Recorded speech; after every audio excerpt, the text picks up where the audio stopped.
Good morning, everyone. Welcome to another episode of the J. Scott Ascension. Today, and that the show is about a few different topics where we discuss everything from current events to health and wellness, ancient history, and now we're getting on to one of my favorite topics, which touches a few different areas. But today we're going to be talking about blockchain and cryptocurrency and what exactly it is, where it's going, and why it's something you should be paying attention to, just to give you a quick overview of what we'll be discussing. And today we have with us a very special guest.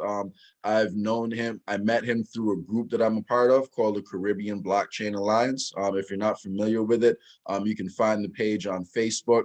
And it's essentially a group where a lot of forward thinkers around the Caribbean are coming together to discuss ways to use blockchain and cryptocurrency to move the region overall forward and to help us kind of coordinate efforts in different countries. So it's a loosely affiliated group, but some great minds in there. I've been able to connect with a lot of great people. And if you're not following the page on Facebook, definitely like it. And keep up with the happenings there and on LinkedIn. So we have a very special guest by the name of Hallam Hope, who is a blockchain and cryptocurrency consultant from Barbados. And today he's going to be going over a few of these topics with us. So before we get into the topics themselves, Hallam, can you take a moment and just introduce yourself a little bit more, your background, and what you're doing right now? Yes, thanks, Jay, and congrats on having this channel and really bringing these very, very critical topics to your viewers and listeners. So Hallam Hope is trained as a journalist. I began in journalism. I've spent all my life in journalism, and I'm now a marketing and PR consultant, and I also still do some writing for the media, locally, regionally, and internationally. But what I did was after, and like, going through all the undergraduate studies and what's not, and going to India and the UK and US and all that, Jamaica, all that sort of stuff, I decided I want to focus on something a little bit different from doing a master's. I'm going to do my master's in something called communication policy studies, which focuses on technology, economics, and international relations. And then that led me into a bit of a rabbit hole of telecommunications and lots of conferences related to telecommunications policy and working on projects like a EU project where we actually did a lot of work in terms of designing policy for the Caribbean, which some governments have taken up. And then the next rabbit hole was then renewable energy. I got involved with that as a director on the board, and I got involved with the rate hearings and that sort of stuff. So I learned a whole lot of stuff about that, especially from the perspective of the individual. And then then came October 15th, 2017, and I got bitten by this I think it's work. Well, I shouldn't associate the coronavirus because that's a very serious thing. But I got bitten by this bug that I have never been inoculated from, and it's about decentralization, blockchain, cryptocurrency, what it means for all of us as individuals in terms of our financial health and our futures. And I've been following that, Jay, every day and every night, researching, talking to organizations, and doing lots of very interesting stuff, particularly in the area of education, because that's a very, very, very critical area. So in a nutshell, that's a little bit sums up where I've been. Okay, great. You have some diverse experience, and I can kind of see the path on how you got to crypto and blockchain from that, because I'm sure being in journalism, you must have discovered a lot of the major problems like in the world. And once you hear more about crypto and decentralization, my belief is it can solve, if implemented correctly, it has the ability to solve a lot of these systemic problems that we're facing in a lot of the world. So I can definitely see, how that progression kind of happened over there. So yeah, so that makes a lot of sense. So with that being said, let's jump right into it. So before we get into the latest news and all that, there are a lot of people who are going to be watching this who aren't really sure what exactly cryptocurrency is, how it's different from digital money in your bank account, and they aren't familiar with the term blockchain. So can you take a moment and just explain the difference between blockchain and cryptocurrency and what each of them are? Right. Well, I would also like to have a conversation briefly in terms of where we are now in terms of centralization. and where we move into hopefully in terms of decentralization. But at the end of the day, we're now being presented with a new way of doing business, a new way of living, new careers and jobs, where you, the individual now, especially younger generation, you have now a lot more hope and potential for actually achieving things. Traditionally, we've been taught, the old-fashioned way of, you go to school, you learn, and you get certified, and then you come out and there's this nice job out there waiting for you. But now we know that that world has totally changed. It's, Yes. Young people are saying, well, the world that we are seeing is a world of debt, because some of us, when we go and study and do all these studies and certified and heaven help us, we can remember all this stuff that we've learned, and whether it's relevant or not, because technology is changing so rapidly. Yes. That we're really not so sure that we're going to get the jobs that we want to do, and we're going to have the financial independence, that sort of thing. So let's have a brief chat first of all about centralization and decentralization, very, very, very, very quickly. All right. Sounds good. We're quite accustomed to what I would call the frog in the boiling water situation. The Dominican farmer goes out there, he catches this wonderful mountain chicken. I hope you know what a mountain chicken is. It's a nice, big, healthy frog. And he catches this frog and he washes off this frog. He puts it in a nice big pot and there's some water. And he slowly turns up the water, and the frog swims around and says, "My goodness, I'm in heaven. I've never had life so good." And he's really enjoying the warm water and everything else. But then the water gets a little warmer, and we know what happened to the frog. He got basically boiled and cooked and that sort of thing. So we're in a situation now that we become very accustomed to a system that is really working to our disadvantage. Yeah, and that system is called centralization. So what are the key traits of this system? I think we can all recognize them. It's very inefficient. It's very slow. There are lots of intermediaries. There are lots of costs. It's very high cost. Our privacy is open to being invaded. And really, and truthfully, in fact, it's really a system that's working on us against us becoming financially empowered. So, and it's corrupt. Yeah. So let's look at it this way. In the US, inflation just went up to about 5.4% officially, right? It could be more, because inflation is a word that we can discuss ad nauseum, because I read about different things, but inflation means different things to different persons, all right? It doesn't mean the same thing to the president of the US, right? So 5.4% is the highest rate of inflation since 2018, all right? Now, your bank is paying you 0.01 or even less percent interest on what money that you put on your bank, which means that they're paying you basically nothing. So they're taking, it used to be 90%, but now since coronavirus, they've been allowed to take 100% of the investment you put in there, invest your money in lots of projects, make tons and tons and tons of money. And then what happens? You get charged. You get charged? No, you don't get charged. You can have it right, Jay. And if I could jump in really quick on that specific thing they're doing, what they'll often do is privatize the gains and socialize the losses. So they're going, when they do make a lot of money off the money they're investing for you, they keep the majority of the money they make for themselves. But when they lose, then the taxpayer has to come in and then bail them out, because the financial system is on the brink of failure. And there's so many different, debt bubbles that are going on right now, and collateralized debt that's being sold off to, different investors who don't really understand the underlying assets, that they're buying right now. There's a lot of risk in the financial system that I think a lot of people aren't really aware of. That's in the financial world and not inside the financial world, and especially not to most people who are going to be viewing this podcast, because they have their own things going on in their lives. But there's a lot of risk in the system right now that I think a lot of people don't realize is actually there. So what somebody, a group of persons back in 2008 came up with, and remember 2008, 2009 was the last major financial crisis prior to COVID, okay? Yep.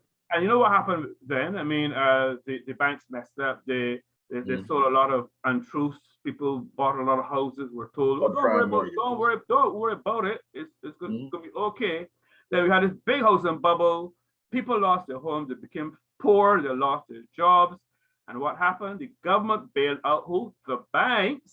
And left the And people not a to single fend for bank, themselves. or very few, were ever charged or taken to court The only person who for got giving charged, you wrong information and putting you in this whole mess. And the whole world, global economy almost collapsed as a result of that. the only person who got charged, I believe, was one who was stealing from rich people. Though, like everyone else who was just robbing the middle class and poor Right, people, right, and selling them mortgages they wouldn't be able to pay back. Like right. none of them did anything. Like, and there were cases of banks actually betting against the products that they were selling to their customers. So you go Exactly. into the bank, your financial advisor tells you you should invest in this. Now, the financial advisor themselves isn't responsible for this, but then on the back end, the people who are calling the shots in the banks, telling their financial advisors what to recommend to clients, are also telling people in the bank to bet against the products that their financial advisors are telling their clients to invest in. So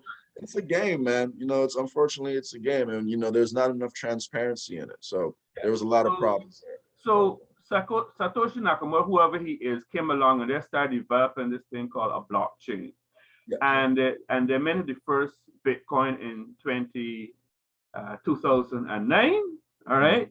And you're really moving from, because they realize this is a real mess that people are in. We have to find a totally different system. That's really what we want to do. We want to educate young people and adults that there's a totally new option that they have where they can now be the beneficiaries and they can get away from this whole mess that we've been put in. All right. Yeah.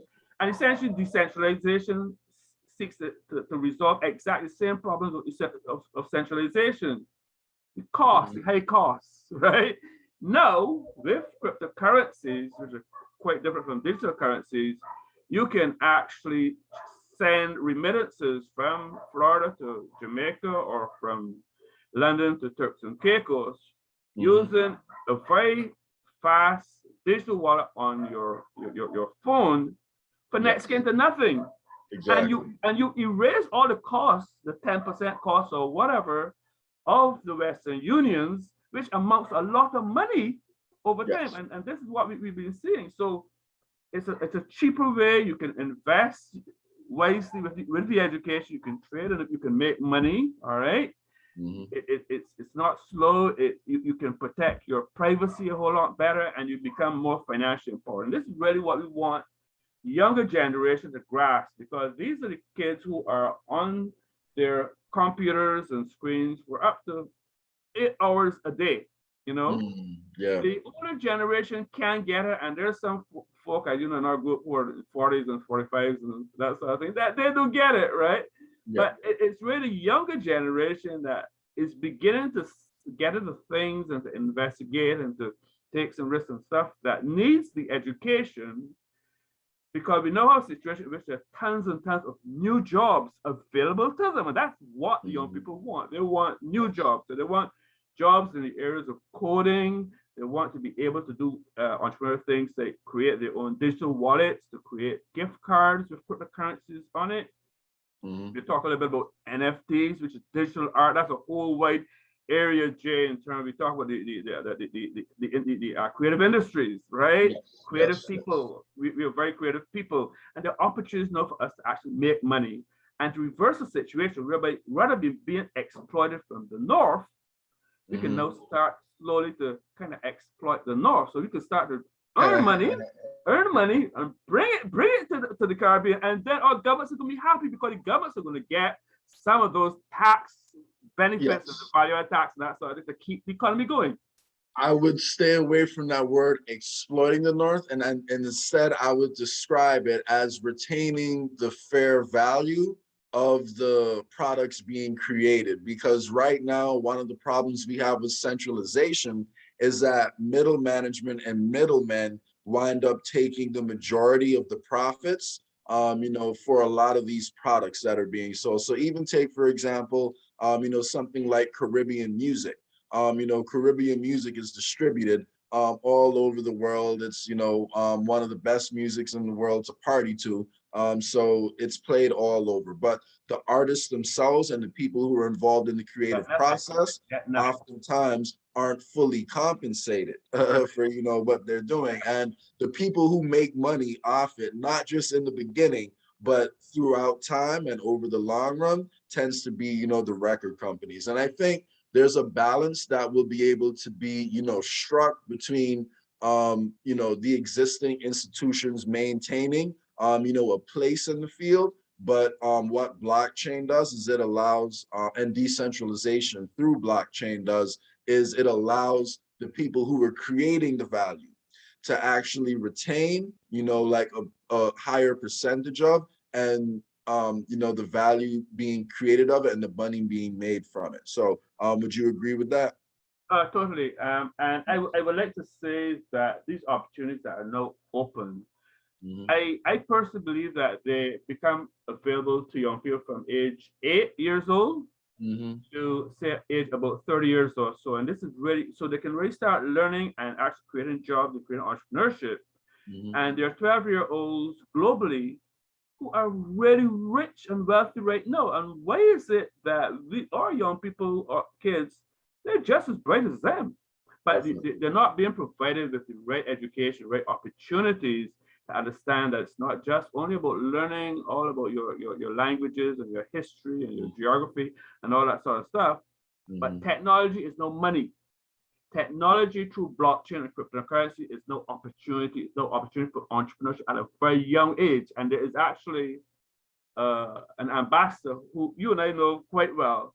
And he Yeah. told me, well, rather than 8 or 9, Hallam, I really think you should get them going at 5 years old, right? 5 years Yes. old. Kids are very bright at 5 years old. So what I'm saying is that because technology is changing, it's changing so rapidly, all right? Mm-hmm. We, we can no longer go through the old centralized system of spending a whole year to design a curriculum. Because by the Mm-hmm. time you design that whole curriculum for the children, the technology has gone past that. All right. You know, Yeah. so and a lot of stuff that they're being taught. I mean, even like NFTs and digital art and how, as you quite correctly say, the artists now can use the blockchain to actually secure their work and make money from it on a global market, earn from a global Exactly. market.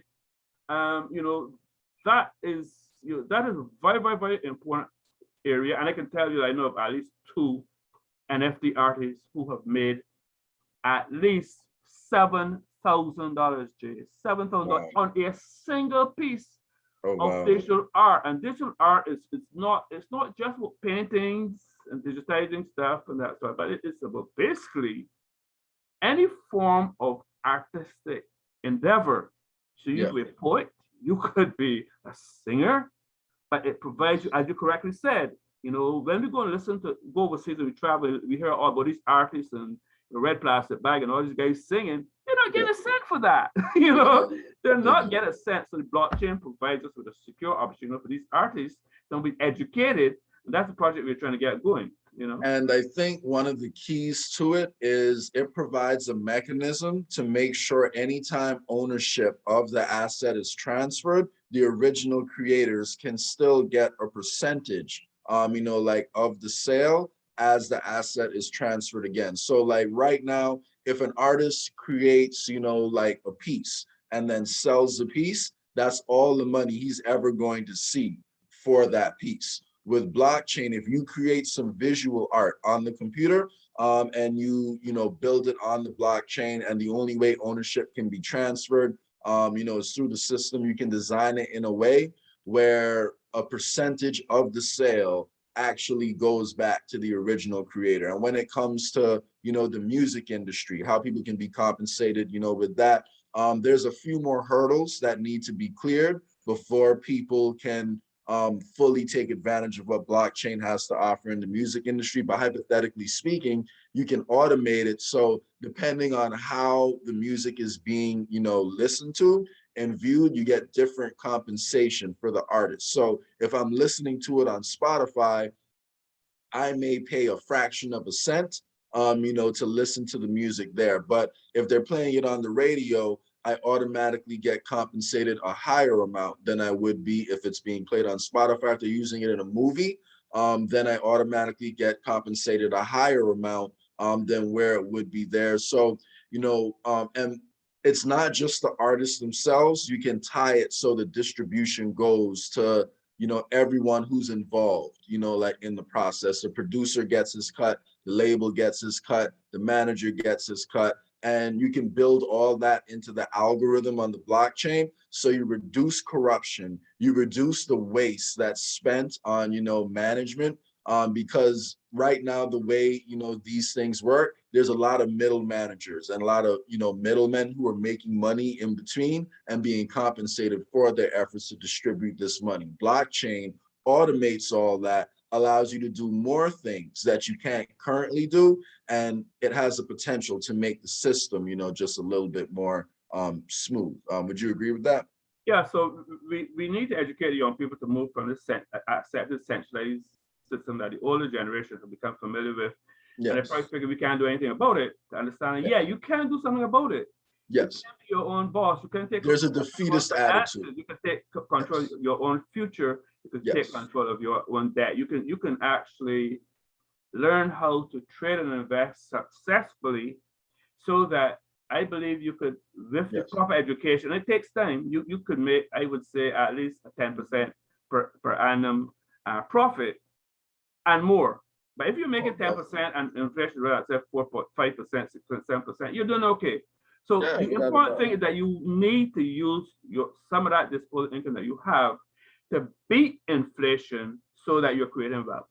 At the minimum. And, with me, I've been aggressing a lot more, I've been investing a lot more aggressively, however, I tripled my money, like in the past year, since I started, investing last year. Now, again, I have a different, risk tolerance level, than some other people, because I have some disposable income, and I'm younger, so, people can take advantage of stuff. But as you get, into your 40s and beyond, people are going to want to probably start taking a little bit less risk. But for those people who have that appetite, for a little bit more risk, there is a lot of money that can be made, like in the crypto space, especially because we're not yet at the point of mass adoption right now.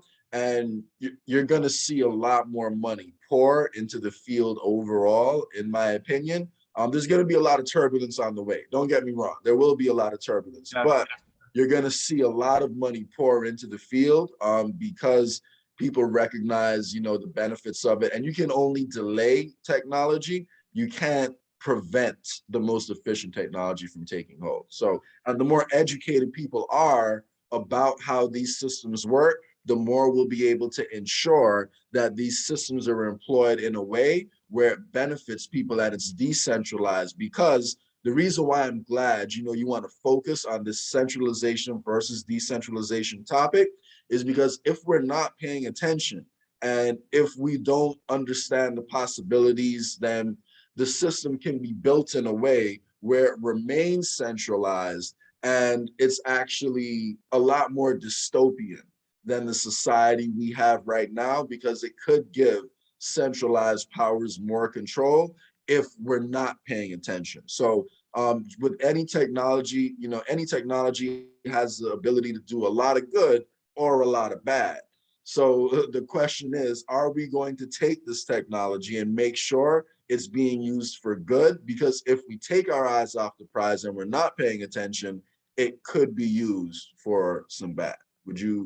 So no technology is a panacea. It's there's nothing that's a solution to everything. Exactly. Everything behind that is bad, and everything going forward is good. We're always we're still going to have to continue to have the banks. They're still going to provide valuable services. But increasingly, what we're finding is that they're wisening up, and they've come, instead of calling cryptocurrencies Ponzi schemes and scams, they're now saying, there's a lot of potential in this. Why? Because their customers are now giving them some kicks.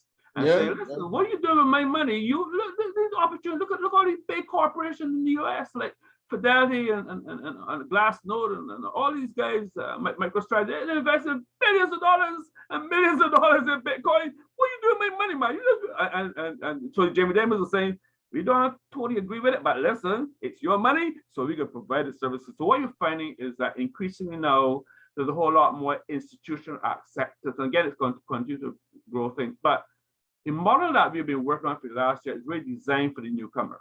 right? The guy who is ultra conservative is a child who needs to learn all the baby steps and the bottle feeding and all that sort of thing. But they can learn these steps over about 3 months or so, and they can learn how to make money. So, and they can do it in an ultra conservative way, but they can still see, listen, I'm making money. I've got opportunities here. I can make some money. I can do some, this can work for me. You know what I mean? So we really want to move to a situation whereby we're addressing debt, rather than debt coming out and just consuming us. We're actually turning the table a little bit. We're creating wealth, and we're addressing debt, and we're trying to get out of the debt. And my point is this, that I know we can talk about El Salvador, but exactly what the opportunities offer for decentralization and blockchain and cryptocurrencies, they relate to the country, nation state that can take advantage of it. They relate to the corporations, the insurance companies, the real estate companies. Every single profession, Jay, is going to be affected. Their lives. Regardless you're a doctor, a lawyer, a judge, a garbage sweeper, or whatever, your life is going to be affected by this change of decentralization and blockchain technology. And I think that's actually, the point a lot of people don't realize. Like, blockchain has the potential to impact almost every industry, and specifically even people like accountants and lawyers, like their field will be affected by it too, because I'm not saying there won't be a need for accountants and lawyers, but a lot of the more mundane tasks that they're doing right now could be automated, and a lot of the more basic things they're doing, they may not really be needed as much for, like in the future, depending on, where the technology ultimately goes. So that's why I think it's a trend that everyone should be paying attention to, whether you work in finance, whether you work in, accounting, whether you work in law, whatever your field is, more than likely, there's a way that blockchain, could be impacting it in the future. So that's a good point. Yeah, so exactly that. And it's really about automation. So for example, the traditional way where the banks, you went in, you put money in the bank had this ledger and all that sort of stuff. They offer you services like lending services and loans and things like that. Now, all of that is being Sorry, just wanted to jump in really quick. So just for everyone who doesn't know, what Hallam means by a ledger is a database. So it's a collection, of information, and how most of the time we're paying these middlemen to collect, to be the trusted, the trusted entity that's protecting the information and that's managing the information to make sure both parties are interacting with each other. So the reason why we need a bank and we're not just lending money out to our friends is because the banks are supposed to be the ones who are custodians of the money and make sure the money goes, into good projects, people are vetted, they meet certain standards. And what blockchain does is it allows a lot of those services that these middlemen are doing to be automated. So a ledger is a database, and a blockchain is a distributed database that's stored on a bunch of different nodes at the same time. So we're not putting all of our trust in one party, just so people understand what a ledger is. Because I know. So for example, let's look at, for example, why did Norway put their entire shipping registry on a blockchain? Why? Because it's safer, it's more secure. In Barbados, a couple of years ago, somebody with ransomware broke into the government registry. What did that mean? It meant that a lot of private information of citizens were compromised, right? And this was like, no, we don't know how it was compromised and whether it would be compromised down the years or whatever. We've even had a situation where the police websites, what a technology guy called the police station, what they say, hey, do you all guys know that your website is being attacked? And we've had restaurants, we've had banks where people went into the bank and, oh, where's my money? What's happened? My money's not there anymore, or the bank isn't working, the ATM isn't working, Exactly. And that happened because when people's information gets compromised, then it's easier for, you know, bad actors to come in and steal your money. And what blockchain does, it's the most secure system that's nearly impossible for the majority of people to hack. I'm not going to say it's impenetrable because, you know, there are certain entities with access to quantum computing. Blockchain. There's a one Yeah, blockchain. The yeah, blockchain yeah, of yeah, blockchains. And, yeah. yeah. Bitcoin Exactly. blockchain has never been hacked before, but there are others that have been tampered with because Yeah. they're new and they're not properly developed. They don't have any nodes and support and that sort of thing. But we're also seeing even the European Investment Bank, they got Yes. into deal with Ethereum to utilize Mhm. the Ethereum blockchain technology. So people Yes. are recognizing, listen, this is very important, you know. And the reason they did that was to lower the cost of their bonds. And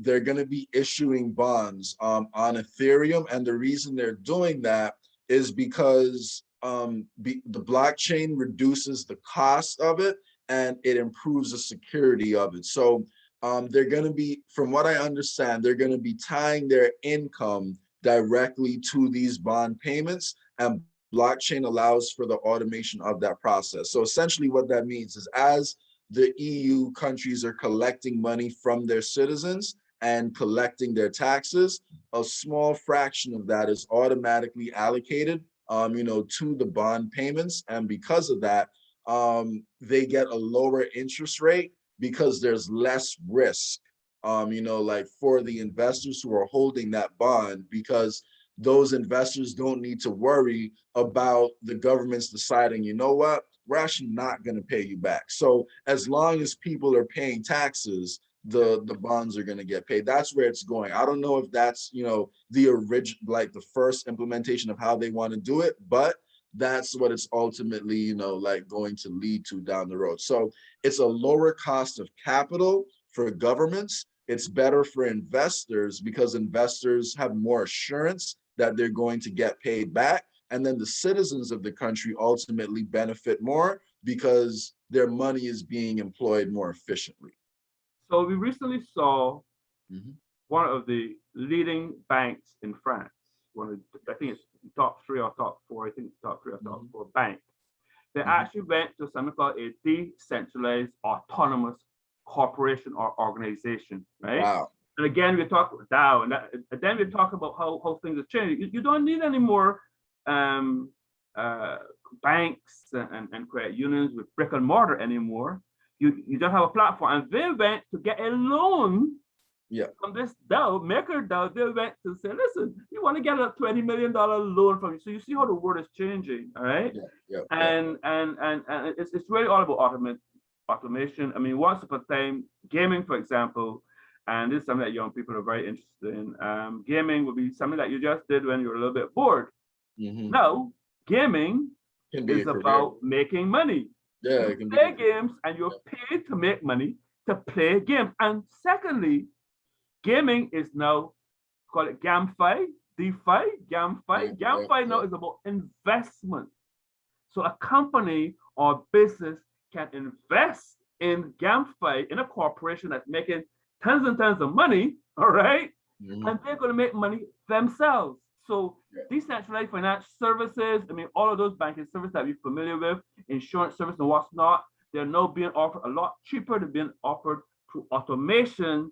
The recipients and customers can make more money. They can get positive returns on their investments.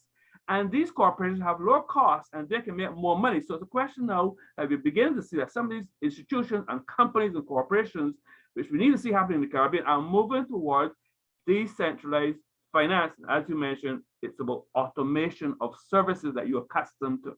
Yeah. Yes, no, I agree completely. And even specifically in the gaming market, there are different ways, you know, it's going to be impacting that. One of the major ones being something you mentioned before, NFTs. And NFTs stand for non-fungible token. And the difference between an NFT and a fungible token is like on the Bitcoin network, every Bitcoin is fungible with other Bitcoins. So it's identical to each different Bitcoin on the network. And a non-fungible token, each token is unique. It has a unique identifier that makes it separate from the other tokens. So you can identify like which token it is you're talking about. But with Bitcoin, you wouldn't be able to tell the difference between different Bitcoins. With NFTs, you tell the difference between, NFTs, and it's built, like into the actual system itself. And what that means specifically in the gaming industry is if you create, like a video game character, and you do, this video game character has a certain amount of accomplishments, has done certain things. If you want to then take this character that you built up and you spent a lot of time, like in investing in creating, like say you built a World of Warcraft, like person, you can go, like people put in literally months and years to build up each one of these characters. If you could save that character as an NFT, you'd be able to then sell the profile. And then anytime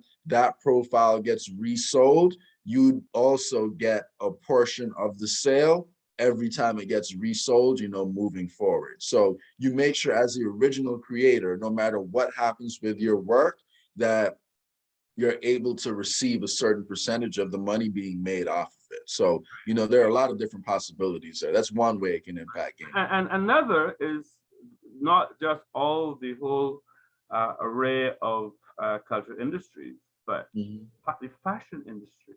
Fashion industry in the Caribbean and globally is a very, very big thing. And NFTs also relate to the fashion industry. But I want to move on, Jay, to brief conversation on the individual having their own bank in their pocket. Now, I don't know if you can see this device here. It's what's called a hardware wallet. You not going to see it, it's not illuminated, it's not plugged in, but it's there are hardware wallets, I have a Trezor, et cetera, et cetera. This one happens to be a keep key, and it's very, very interesting. And essentially what it means is that if you can get the education that some of us offer and learn how to trade and invest, or even if you want to do just dollar cost averaging, which means that every time you're going to just put in some money, you're going to put in some money, because we've seen how Bitcoin, it was in 2015, it was about $335 in 2015. All right. End of last year, $20,000. April 14th this year, $64,500. Right now, it's somewhere between 61,000 and 62,000. But if you look at the stock to flow models of Plan B, and if you look at the other stuff that you hear people like Salente, the third and that sort of thing, all that analysis, we're still early in the game. We haven't gotten to $100,000 yet, Jay. We haven't got $135,000 yet, Jay. We haven't got it to $200,000 yet. But with a hardware wallet and with trading and investing and whatever you want to do, you can use this to become your own bank, right? And I think that's a very big key, because when you have your own hardware wallet, you're the custodian of your own funds. When you have your money in the bank, they're the custodian of your funds. So that means you're allowed to use your money as long as they say you're allowed to use your money. But if for some reason or another they decide you're not allowed to use your money, they have the power to hit the pause button on that and kind of stop it in its tracks. So you hear sometimes, people, in the past maybe didn't trust banks, like, back in the 1920s, they would keep gold in their house. That's a very risky thing to do, because it means you can get robbed. It means someone can come into your house and steal your gold. Now, Hallam, even if they took that, there's no way they'd be able to break into that, because your passphrase, like, you can do it in a way where you store your passphrase in multiple locations, and they just wouldn't be able to access it, the way they would if they came into your house and physically stole your money. So it's a much more secure way of holding your funds, rather than just keeping it, like in a bank, or keeping it, as cash. And you don't have to put all your funds on one hardware wallet. You can have a hardware wallet that you have locked in a safe, you know, like in one place you can have money, then a hardware wallet you keep in your house. You have hot wallets that, you know, are stored locally on your phone. You probably wouldn't want to keep the majority of your funds on that in the worst case scenario, but you know, you can use it more like as you're going around. So it gives you full control over your money, which we don't currently have. And most people wouldn't even think of it because they don't realize they're not custodians of their money. But in times of financial crises, often that's when it's most important to be the custodian of your money, because you don't know what banks and governments, you know, are going to decide to do. So let's look, Jay, at El Salvador, Mhm, understand what they did and mhm, what positive implications it's already having after just as little as 6 weeks yep, on the poor citizen in El Salvador. So yeah, back in around June or so, you have this populist young government in El Salvador say, listen, we're going to make Bitcoin legal tender. And all the World Banks and the IMF said, no, you can't do that. That's not very good at all. You know, they got scared. no. This is what we're going to do. Mhm, We have the popular support. This is what we're going to do. And they've designed a very simple piece of legislation. I think it was about 4 pages or so. And mhm, essentially what it says is that from such and such a date, meaning 3 months later after June, mhm, about around September, Bitcoin is now officially legal tender. So if Jay goes into El Salvador and he wants to pay for something with Bitcoin, they are legally bound to accept his Bitcoin, assuming, of course, that they have the arrangements, okay, to yes. do that. But I was going to say, and yeah, the way it's done is the merchants can actually, once they accept the Bitcoin, they can instantly convert it, you know, to US dollars. It's all built into the wallet. So you don't need to keep all your funds in Bitcoin. You can move it back and forth as necessary. So keep going. I'm sorry. I didn't mean to. why did El Salvador do that? Because at least 70% of their gross domestic product, their economy, is heavily Mhm, dependent on remittances. Remittances are when, mhm, let's say, Jerry, you're in Florida and you have some family or lady or grandfather, whoever in El Salvador, you want to send home some money, right? What yep, you yep, do, you go to Western Union, and about 10% of that or whatever gets lost mhm, in costs at your yep, end, yep, and it's lost to the individual that you're sending it to.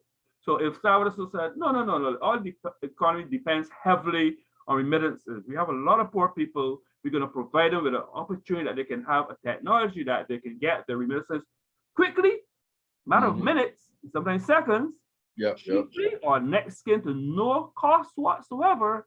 And that's yep, going to benefit them. And as you indicated, they can now use those funds very quickly and turn them around very quickly and benefit in whatever form. And we've seen actually some businesses, of course, set up. The governments give every member was supposed to get about $30 worth of Bitcoin to give you a head start. They provide a mhm, free app called, I think it's called the Chizo.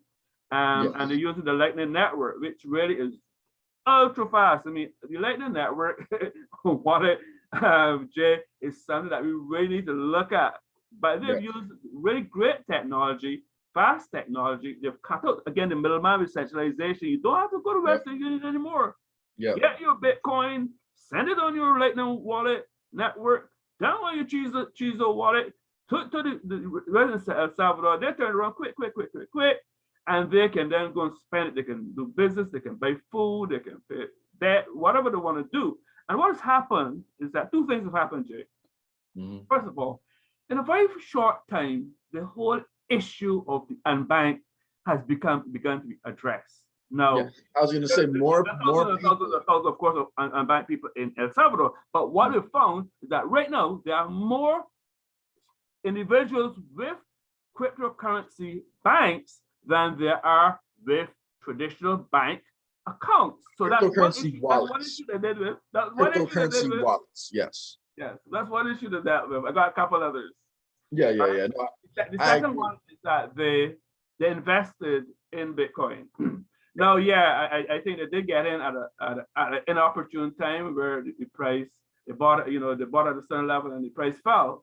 But then Yeah. what happened? It went all the way back up. And what happened? They made profits. And then they took Mhm. a portion of those profits to construct and to plan and to invest and to plan to invest in a hospital, right? Okay. Yes, yes. And the other thing is that what they're finding now is that the remittance levels in El Salvador are increasing Mm. as the direct result of their policy of providing this cheaper, faster, safer opportunity to the poor person in El Salvador to get remittances in Bitcoin.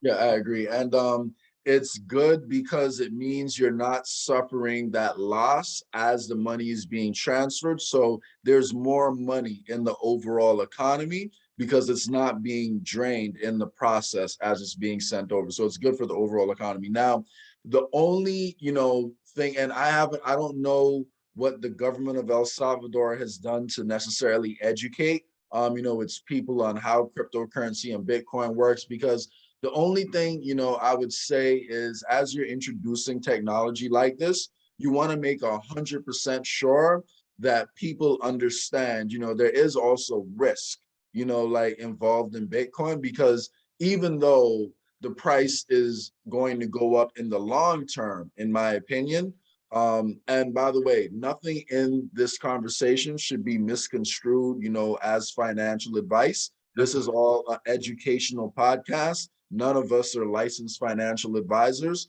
so don't take any of this as financial advice. But in the long run, even though it's going to trend upwards, if you're keeping all of your money in Bitcoin and you have short-term obligations you need to meet, like paying your rent, it could present problems if the price of Bitcoin goes down, but your rent is being priced in dollars, if that makes sense. So there is definitely a risk that's associated with it too. And you can mitigate that risk by making sure that you're not keeping, the majority of your money as Bitcoin. You can keep it as US dollars. You can keep it, as a stable coin paired to gold. There's different options of what you can do with your money, but like there does need to be a certain amount of financial education to make sure people don't get bit if the price goes down. So it does mean people need to take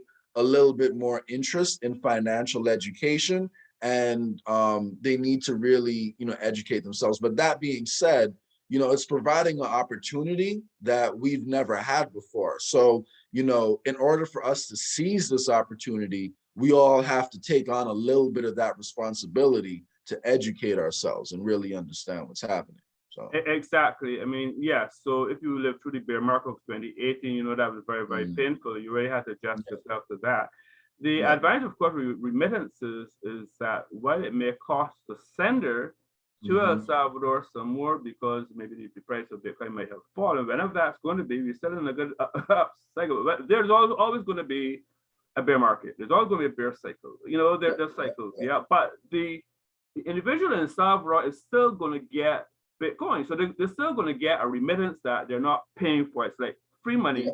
And as you correctly said, then they have options. Why, if the price is going down, why would you hold on to all your Bitcoin and just store it up and let it lose value? Just put it into US dollars. And that's an option that they have.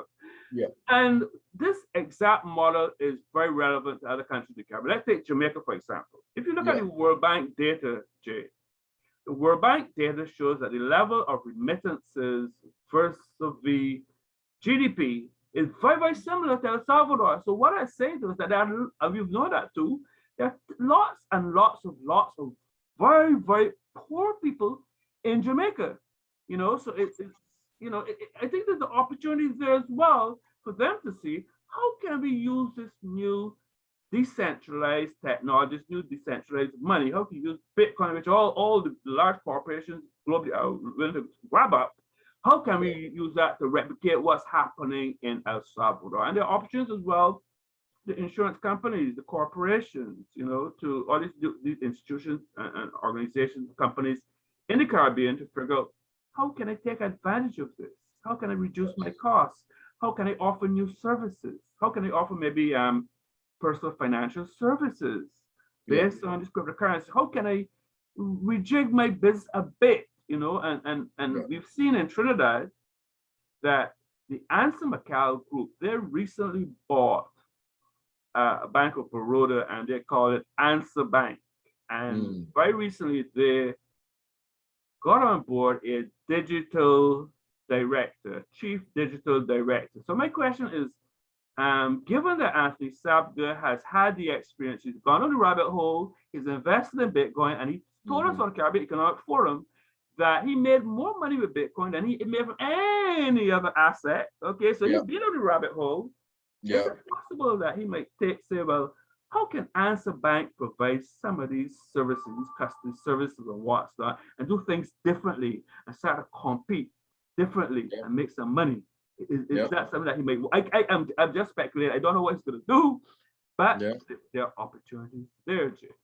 Yeah, and I think that brings us back to, in addition, it brings us back to the conversation of the bank versus the unbanked, and the reason why it's beneficial to have, your population with some form of access either to a bank or a digital wallet is because it gives you access to financial tools that you would not otherwise have unless you had a bank account. So if we build, a decentralized credit score system, say, for example, it'll make it easier for you to build your credit and get access to cheaper finance. If we are, you're able to get loans off it, based off your assets there. Whereas if you're keeping all of your money in cash, which a lot of people who aren't banked are currently doing, you don't have access to a lot of those tools. So it's about inclusion and making sure everyone in the population,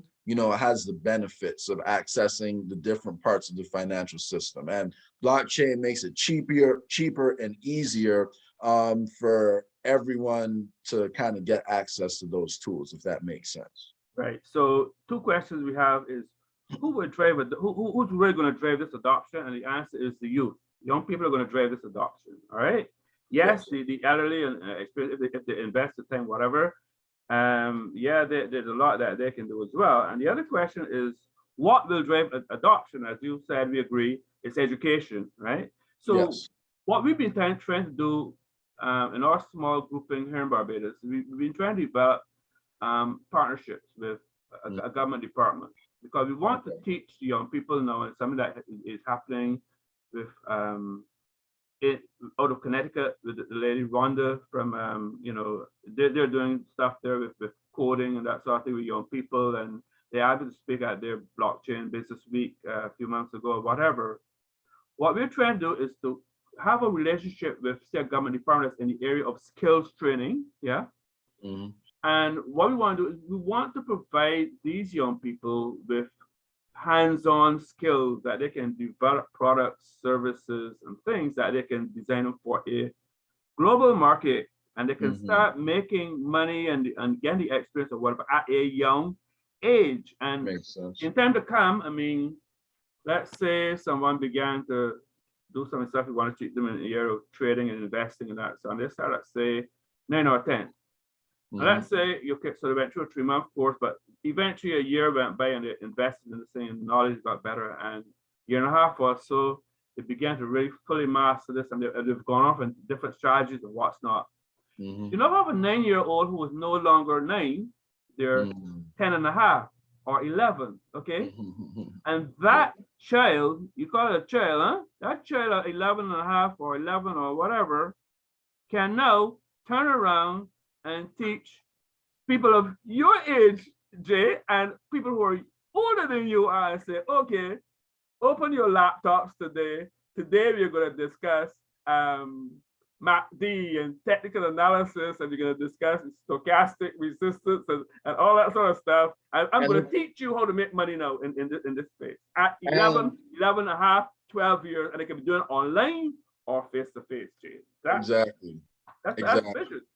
And if they're selling NFTs, like you mentioned and all that, they can start earning their own income if they want, like on the side, and pay for their own college, while they're doing that. So the opportunities that it can open up are really huge. And I don't think a lot of people understand, how vast those opportunities are. So, that's a good point. I just want to close on a couple of areas.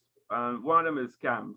there is a lot of misinformation out there, and people, especially older folk, they tend to have a lot of fears because they've been burnt by some of the scams that we've had in the Caribbean, Yeah. and their risk tolerance is quite low, and they need a whole lot more education to understand what it's all about, and how that all the scams, and some of them are still happening right now, and they continue to happen because we are all online, and we need to have more collaboration and networking with the institutions, the police and the financial services institutions, and all these organizations are there to protect against money laundering. But the good news is that despite a lot of the misinformation out there, we had a session, a panel discussion the other day, and both the financial services entity as well as the government dealing with finance, all of them said that, and the police, they've said that they've not had any instances of criminality and fraud and what's associated with cryptocurrency. There are a lot of institutions out there that tell you totally different things about, which is untrue, and that is creating a lot of concern. Yeah, there are scams out there, right? But it's not cryptocurrency right now. Do you need to address, be sure you understand how to deal with cryptocurrency scams and money laundering? Absolutely. Absolutely. But again, it's all about education. And I'm not totally convinced that a lot of these folk in all of these institutions quite understand the technicality of how these things are done. And therefore, I think there needs to be more collaboration between people like yourselves and others who understand these things a bit more better from a technical point of view. Yeah. Financial intelligence units and securities exchanges. Exactly. And there are different kinds of scams, and there are also different kinds of coins. So while I wouldn't classify something like Shiba Inu or Dogecoin as specifically a scam, before people start investing their money into different cryptocurrencies, one of the first things you need to understand is utility of these different cryptocurrencies. So if you're not able, you should be able to explain the benefit of your cryptocurrency and what your cryptocurrency is used for before you put any money into it. Otherwise, it's really no different than say going into a casino. And putting all your money on, a number at the roulette table. So it's possible for you to pick up some of these smaller coins and then maybe the price sees astronomical gains. But, what people don't understand about, Dogecoin and Shiba Inu specifically is they're not really designed to do anything. And there's nothing about those coins that give them a big advantage over any other coin other than marketability. Like the fact that it's named after a cute dog that people like and it's easy to make memes of, that's the only utility you can get from this coin, and doesn't do anything outside of that. So I wouldn't classify it as a scam, but you should understand there are different types of cryptocurrencies, and there are definitely factors that drive the price of these cryptocurrencies. And while it doesn't always behave, as rationally as people want in the short term, the long-term trends do actually make sense. And that's why PwC actually released a report specifically on institutional investments in cryptocurrencies.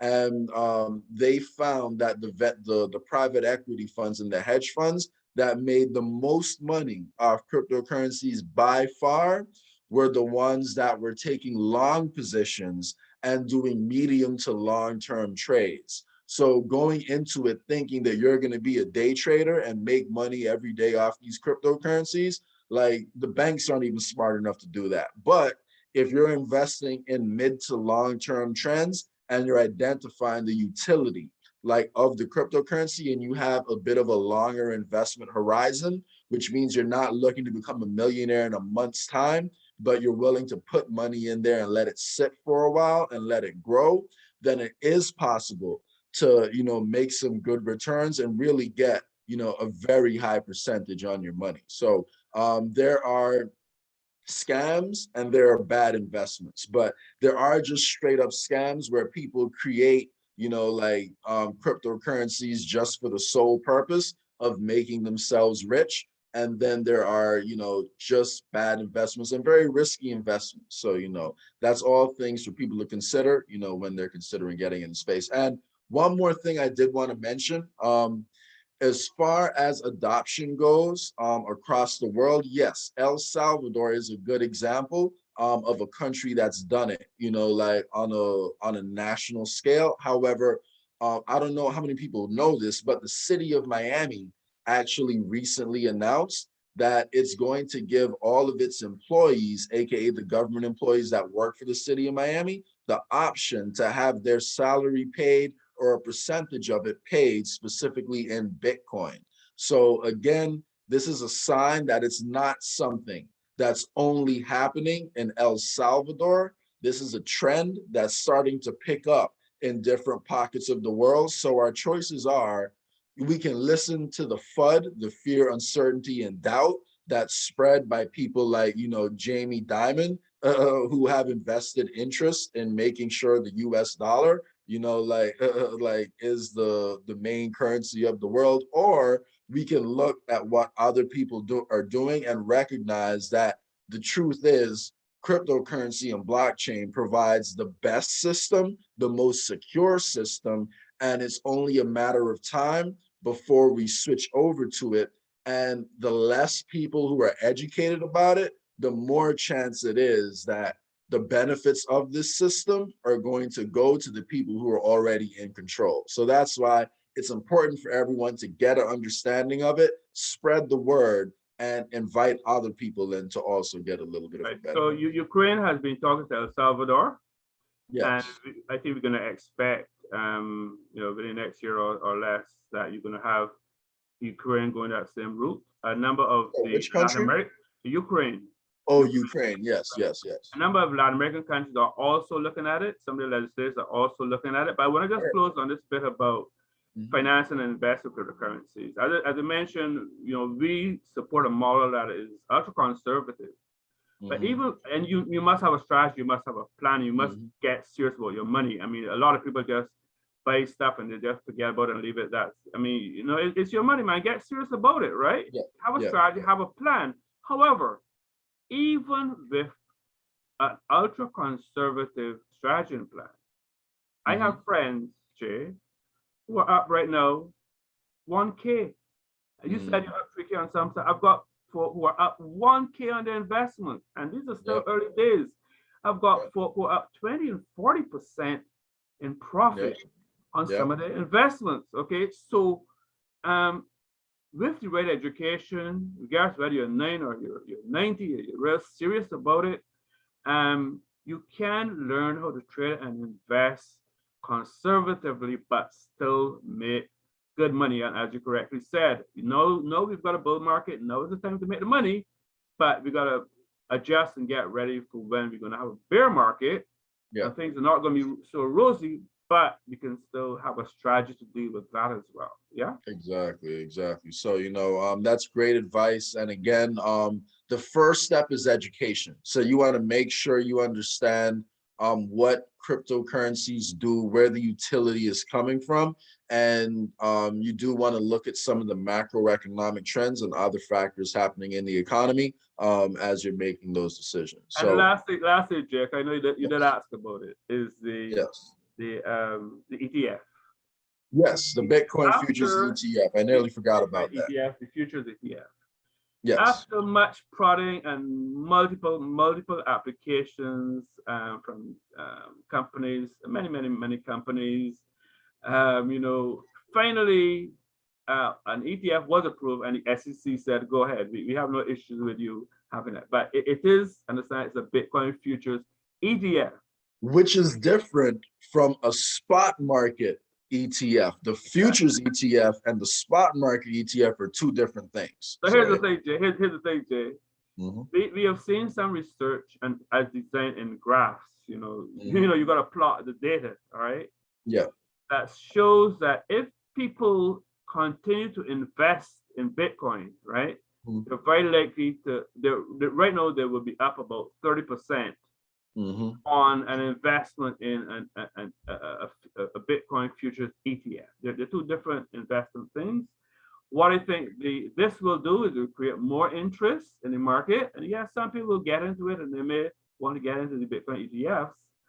But that's what the data shows, that if you continue to invest in Bitcoin in the spot market and you secure your funds, do your dollar cost averaging, and you look towards going for the 1 year and a 2 year rather than, I mean, you can still make money in the short term, right? Plan for the long year. You could do reasonably well, very well, Jay. Yeah, I was gonna say, so yes, the ETF definitely opens it up to a lot of institutional investors, in a way where they can't actually access the market because of, rules that they have to abide by as institutional investors. So I think there is a lot of good that can come from the ETF approval.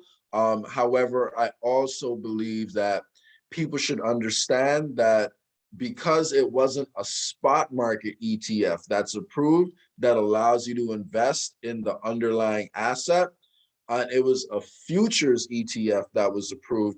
There is also the possibility that the ETF is used as a way to undermine, the market a little bit, because it gives you the ability, it gives institutions and people with more money the ability to bet on the price going down, in a way where they can't currently do it, like right now. So, I think it's probably going to be a good thing overall on for the market. However, there is also the possibility that it can introduce a lot more volatility because it also gives people the ability, like people can already front run, like the trades with Bitcoin futures, and the ETF being approved just means the money that's on the line could be a lot more than what we're seeing right now. So I think people should be aware that it's not going to be a smooth ride up. It will be a up and down, like before it goes up. But in my opinion, the long-term trend is still up overall. So. Yeah, so in closing, I really want to thank you for providing this opportunity. I hope we can get this out a lot to more people. We are not financial advisors. People are encouraged to do their own research. Yes. But they could just take the information and use it and see what value there is in it. But we have opportunities now. We need to grasp them now and not tomorrow, or yesterday. Yes. And things are very, very tight with COVID-19. So I really welcome this opportunity, Jay. And perhaps another month or so, as this technology keeps changing and changing and changing, do some updates. We could have another conversation and see where things are at. Yeah. Let's do it, man. Sounds great to me. And thank you for your time. And for everyone who's watching the video right now, excuse me, if you're not already subscribed to the channel, please make sure you subscribe, you hit the like button on this video, you comment, and you share it with all your friends, because there was a lot of good education about the macro concepts, Hallam shared with us in this video. And the first step is getting people to understand it and the value it brings. So you did an excellent job of breaking it down for people. Thank you so much for your time. And let's keep the conversation going, all right? Thank you very much, Jay. Thank you so much. No problem. Have a great weekend, Hallam. Bye. Take care.